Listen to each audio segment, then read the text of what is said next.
दोस्तों आज इस टॉपिक पर मेरा वीडियो बनाने का बहुत मन कर रहा था। इस दुनिया के सबसे खराब लोग कौन होते हैं? Who are the worst people in this world? और ये बात मैं इसलिए नहीं कह रहा कि आप लोगों को पहचानो, ये बात मैं मेनली इसलिए कह रहा हूं आप अपने आप को पहचानो। कहीं आप उस राह पे तो नहीं निकल रहे। ऐसे लोगों के जीवन के कोई मायने नहीं होते, बिल्कुल घटिया और बेकार जीवन वो जीते हैं और एक दिन मर जाते हैं। तो दोस्तों कुछ पॉइंट्स बोलूंगा, उनका ध्यान रखना। आपको वो चीज़ें कभी भी नहीं करनी, या आपके आसपास लोग कर रहे हैं तो उस चीज़ को पहचानो और कसम खाओ कि मैंने ऐसा नहीं बनना। सबसे पहली चीज़ है, जो इंसान अपने बुजुर्ग माता पिता को किसी ओल्ड एज होम में सड़ने के लिए छोड़ते हैं, उनका ख्याल ना करे, उनकी दवाई ना करे, उनकी ज़रूरतों का ध्यान ना रखे, चाहे कोई भी रीज़न हो, पैसे की कमी हो, जगह की कमी हो, दिल की कमी हो, पति या पत्नी मना कर रहे हो, जो भी इंसान ऐसा कर रहा है, चाहे वो लड़का हो लड़की हो, बहुत ही शर्मिंदगी वाली बात है। आपका जीवन बिल्कुल घटिया निर्बल है।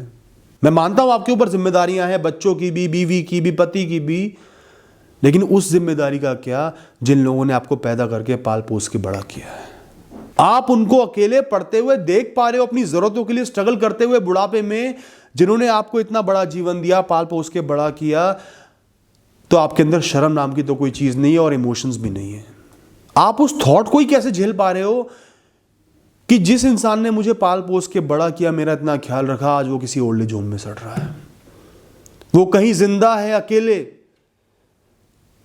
पड़ा हुआ है, कहीं मेरे बारे में सोच रहा है और मैं ध्यान नहीं दे रहा हूं। अगर आप अपनी लाइफ में, अपने बीवी बच्चों में, पति बच्चों में इतना बिजी हो रहे हो तो आपका जीवन बहुत घटिया है दोस्तों, बहुत बेकार है। मैं ये नहीं कह रहा कि आपके माँ बाप ने अपनी ईगो के चलते आपको घर से निकाल दिया, वो अलग मैटर है। अगर आपके माता पिता ने ही ऐसी शर्तें लगा दी, ब्लैकमेल कर दिया, आपको घर से निकाल दिया, वो अलग चीज़ है, वहाँ आप गलत नहीं हो, उन्होंने आपको निकाला है। लेकिन जो लोग सिर्फ जगह की कमी के कारण, मेरे घर में इतने कमरे नहीं है, मेरे पास इतना पैसा नहीं है, या मेरे पति या पत्नी को वो लोग पसंद नहीं है, इस कारण से अपने माँ बाप को डिच कर रहे हो, अकेले सड़ने के लिए, मरने के लिए छोड़ रहे हो, तो मैं मानता हूँ इस दुनिया का सबसे गिरा हुआ, सबसे गंदा जीवन यही है दोस्तों। जिस भी इंसान ने आपको कभी प्यार किया है, आपका साथ निभाया है, आप हमेशा उनके लिए कमिटेड हो, मानो ना मानो। बहुत से यंग लोग मुझे सुनते हैं, उनको यही संदेश देना चाह रहा हूँ, चाहे हो सकता है करियर की वजह से आप अपने माता पिता से अलग रह रहे हो, वो एक अलग मैटर है, लेकिन आप अपने माता पिता को डिच नहीं कर सकते कि मजबूरी में सड़ने के लिए छोड़ दिया। ऐसा कभी मत करना। फाइनेंशियली भी आप उनके लिए रिस्पॉन्सिबल हो, इमोशनली भी रिस्पॉन्सिबल हो। मिल नहीं पा रहे, फ़ोन पे बात करो, कभी कभार मिल के आओ, कॉन्टैक्ट में रहो दोस्तों। इसके बाद आते हैं वो लोग जो आंतरिक रूप से बहुत कमज़ोर होते हैं और दूसरों को बुली करते हैं, कमज़ोरों को शिकार बना के उनका मजाक उड़ा के हंसते हैं, दूसरों को हंसाते हैं। ऐसे लोगों में एम्पैथी नहीं होती, संस्कार नहीं होते, इमोशंस नहीं होते, वो नेगेटिव होते हैं, उनके माइंड पर शैतान का कब्जा होता है, इमेच्योर भी होते हैं, सेल्फ कंट्रोल भी नहीं होता। तो जीवन जीने के जितने गुण हैं उस इंसान में नहीं है, वो एक नेगेटिव इंसान है जिसका दिमाग सिर्फ डिस्ट्रक्शन में चलता है, दूसरों की कमियों में चलता है, दूसरों की कमियों को उजागर करने में चलता है, दूसरों को दुख देने में चलता है। वो आगे चल के जो उनके साथ रहेंगे उनका भी मजाक उड़ाएंगे, उनको भी बुली करेंगे, खुद को भी बुली करेंगे। जब बुली करने की आदत पड़ जाएगी ना, छोटी से छोटी गलती के लिए खुद को भी बुली करेंगे, डिप्रेशन में रहेंगे, स्ट्रेस में रहेंगे, कोई उनके पास रहना पसंद नहीं करेगा। तो आज अगर आपको किसी का मजाक उड़ा के मजा आ रहा है ना, बहुत गलत डायरेक्शन में आप चल निकले हो। सेल्फ डिस्ट्रक्शन का डायरेक्शन है, लोनलीनेस का डायरेक्शन है, पीछे हट जाओ। लोगों की मदद करके मजे लो, किसी की पीठ थपथपा के मजे लो, कोई किसी का मजाक उड़ा रहा है उसको रोक के मजे लो, लोगों का सहारा बन के मजे लो, लोगों को मोटिवेट करके मजे लो। फिर देखना आपका जीवन कितनी ऊंचाई पे पहुंचेगा, कॉन्फिडेंस भी बढ़ेगा और अपने बारे में बहुत अच्छा फील करोगे। दोस्तों अब बारी आती है ऐसे माता पिता की जो पहले एक बच्चे को पैदा करते हैं, पाल पोस के बड़ा करते हैं, पढ़ाते लिखाते हैं, फिर उसके बाद एहसान दिखाते हैं, मैं तुम्हारा भगवान हूँ, मैंने तुम्हें पाल पोस के बड़ा किया, पढ़ाया, इसके बदले में तुमने मुझे ये सिला दिया। सबसे पहली बात, आप एक बच्चे को पैदा करते हो, अपनी मर्जी से पैदा करते हो। हस्बैंड वाइफ ने सेक्स किया है इसलिए एक बच्चा पैदा होता है। परिवार बढ़ाने के लिए, इमोशनल नीड्स को मीट करने के लिए बच्चा पैदा करते हो। फिर उस बच्चे का ख्याल रखना आपकी जिम्मेदारी, क्योंकि आपने उसको पैदा किया है।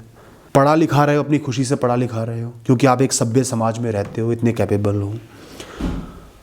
उस चीज़ का एहसान दिखाने की कोई भी गुंजाइश नहीं है, वो सही नहीं है। इसके बाद कई लोग अपने बच्चों को ब्लैकमेल करते हैं खुल के, चाहे वो शादी के लिए हो, करियर के लिए हो। कई माँ बाप लड़कियों को कहते हैं तू करियर नहीं बनाएगी, बस घर में रह, बर्तन मांज, खाना बनाना सीख, हमने तुझे इसलिए पैदा किया है, हम तेरे माँ बाप हैं, हम फैसला लेंगे। वो नौकरी करना चाहती है, जॉब करना चाहती है, तो उसको ये बोल देंगे कि तेरे को इस दिन के लिए पैदा किया था, तू तो कैरेक्टरलेस है, बाहर जाके संबंध बनाएगी, तू ये करेगी, तू मर जा लेकिन नौकरी नहीं करेगी। उसको कमरे में बंद कर देते हैं, लॉक कर देते हैं, फोन छीन लेते हैं। या शादी के लिए ऐसा करते हैं, कास्टिज्म प्रैक्टिस करते हैं, किसी को नीच जाति का बताते हैं, किसी नॉर्मल इंसान को, उसको फ्रस्ट्रेट करते हैं, उसकी वैल्यू को गिराते हैं, और अपने बच्चे को कहते हैं कि तू अपनी जान दे दे, सुसाइड कर ले, लेकिन शादी नहीं होगी। या कैद कर लेते हैं, या ब्लैकमेल कर करके उसको सुसाइड करने पर मजबूर कर देते हैं। अपने बच्चों को जो इंसान अपना गुलाम बनाता है, अपना पपेट बनाता है, डिप्रेस्ड कर देता है, मरने पर मजबूर कर देता है, बहुत खराब इंसान है वो। ऐसा इंसान हमने नहीं बनना दोस्तों, और ऐसी हैवानियत हमने झेलनी भी नहीं है। अगर आपके साथ आज ऐसा व्यवहार हो रहा है, आप सही रास्ते पे जा रहे हो, कुछ गलत नहीं कर रहे। ये नहीं कि आपको ड्रग्स चाहिए तो माँ बाप गलत हैं, ये नहीं कि 4 दिन की इन्फैचुएशन के बेसिस पे किसी इंसान को पसंद कर लिया तो माँ बाप गलत है, ऐसा भी नहीं है। आप सही रास्ते पे चल रहे हो, करियर बनाना चाहते हो, सालों का किसी से संबंध है, रिश्ता है, उसको परस्यू करना चाहते हो, तो आप सही हो। इतने प्रेशर में नहीं आना, सुसाइड बिल्कुल नहीं करना, सही रास्ते पे चलते रहो, ईमानदारी से, मोटिवेशन से। दोस्तों बहुत से ऐसे केस आए हैं, शादी के बाद पति या पत्नी दोनों में से एक इंसान दूसरे को टॉर्चर करता है, अब्यूज़ करता है, चाहे वो सेक्स के लिए हो, चाहे वो दहेज के लिए हो, चाहे वो कमाई के लिए हो, चाहे वो किसी भी चीज़ के लिए हो। ये नहीं कि पति ही अब्यूज़ कर रहा है, पत्नियां भी अब्यूज़ करती हैं, इमोशनली बहुत ज़्यादा अब्यूज़ करती हैं कि इतना पैसा मुझे चाहिए ही चाहिए, चाहे तू कहीं से लेके आ, ये लाइफस्टाइल मुझे चाहिए ही चाहिए। या पति कहता है मुझे दहेज ला के दे, या मेरे घर की नौकरानी बन जा। या सेक्स पे कंडीशन लगा दी जाती है, कई बार पति लगाता है, कई बार पत्नी लगा देती है कि ये गिफ्ट मिलेगा तो सेक्स होगा। या पति कहता है तू मेरे घर के काम करेगी, मेरे माँ बाप की सेवा करेगी तो ये होगा, तो रिश्ता बनेगा। साथ रहने के लिए कंडीशन लगाते हैं, अब्यूज़ करते हैं, मार पिटाई करते हैं। तो एक इंसान को जिसको आपने जीवन भर का कंपेनियन बनाया है, उसको अब्यूज़ करना, ब्लैकमेल करना, टॉर्चर करना, इस कदर मजबूर कर देना कि वो सुसाइड कर ले, बिल्कुल इंडिफरेंट हो जाना, साइलेंट ट्रीटमेंट देना, उसको इतना घोट देना कि वो सीवियरली डिप्रेस्ड हो जाए, जीवन के किसी भी एस्पेक्ट में मनी ना लगे, या उसको कैद कर देना, बहुत ख़राब बिहेवियर है, बहुत ही ख़राब इंसान की निशानियाँ हैं। और ऐसा ख़राब इंसान आपके पल्ले पड़ गया है तो जीवन भर आपको ये अब्यूज़ नहीं लेना दोस्तों। और सब लोगों से बोलूँगा, जब आप शादी करो, ये सोचो कि मेरे साथ एक कंपेनियन आया है जीवन भर का, जीवन भर साथ निभाना है, दूसरे का ख्याल रखना है। मेरे बाप या माँ का नौकर नहीं आया है, या मेरा गुलाम नहीं आया है। दोस्तों अब बात करते हैं नार्सिसिस्टिक लोगों की, जो सोचते हैं मेरे आगे कोई भी कुछ भी नहीं है, मेरी ज़रूरत है, बाकी सबकी कोई ज़रूरत ही नहीं है, बाकी सब तो मेरे गुलाम हैं, इंसान ही नहीं है, जानवर है। उन्हें मेरी ज़रूरत है इसलिए वो मेरे साथ है। मैं किसी को कितना ही टॉर्चर कर लूँ, इमोशनली अब्यूज़ कर लूँ, वो मेरे साथ रहेगा, तभी भी उसको मेरी ज़रूरत है। किसी की ज़रूरत नहीं है, किसी के इमोशन नहीं है। कोई रो रहा है तो पागल है, कोई परेशान है तो अपनी वजह से परेशान है। दोस्तों ये मेंटल इम्बैलेंस की, पागलपन की निशानी है। आप सुपीरियर नहीं हो, भगवान के भैया नहीं हो, आप इन्फीरियर हो, आप दिमागी रूप पे कमज़ोर हो, इसलिए ऐसी हरकतें कर रहे हो, इसलिए लोगों को इतना साइलेंट ट्रीटमेंट दे रहे हो, अपने आगे कुछ नहीं समझ रहे हो। ये एक भ्रम है, इल्यूजन है, मेंटल इम्बैलेंस है। तो अगर आपको ऐसा भ्रम पड़ा हुआ है और उसका एहसास कर पा रहे हो, या कोई आपको एहसास करा रहा है, तो कुछ समय खुद पे लगाओ, सोचो मैं भी एक इंसान हूँ, वो भी एक इंसान है, उनकी भी ज़रूरतें हैं, मेरी भी ज़रूरतें हैं। मैं भगवान नहीं हूँ, हर इंसान अपनी ज़रूरत के लिए मेरे पास नहीं है, हर इंसान मजबूरी से मेरे पास नहीं है। इस बात का एहसास करो, अपने बिहेवियर को सही करो। और दोस्तों एंड में एक तरीके के लोगों का जिक्र और करूँगा। इन लोगों को मज़ा आता है लोगों को मिसगाइड करने में, गलत राह दिखाने में। चाहे कोई सड़क पे आपसे रास्ता पूछ रहा है, आपने उसको गलत रास्ता बता दिया और फिर हंस रहे हो, उससे लेकर जो आपसे अपने जीवन के लिए गाइडेंस ले रहा है, करियर के लिए गाइडेंस ले रहा है, जान पूछ के गलत बातें बता के, गलत डायरेक्शन दे के, और फिर मज़े ले रहे हो। चलो मदद ना करना तो एक अलग बात हो गई, कहीं लोगों को गलत तरीके से मदद करके लोगों को खाई की तरफ धकेल के बड़ा मज़ा आता है। वो कोशिश करते हैं कि सबको मिसगाइड करके नीचे गिरा दूं ताकि मैं ऊपर उठा रहा हूं। तो दोस्तों, आप ऊपर नहीं उठे हो, आप इतनी नीचे गिर गए हो कि गहरी से गहरी खाई भी आपकी नीचाई से कम है। ध्यान रखना। तो इन सब बातों का ध्यान रखें दोस्तों।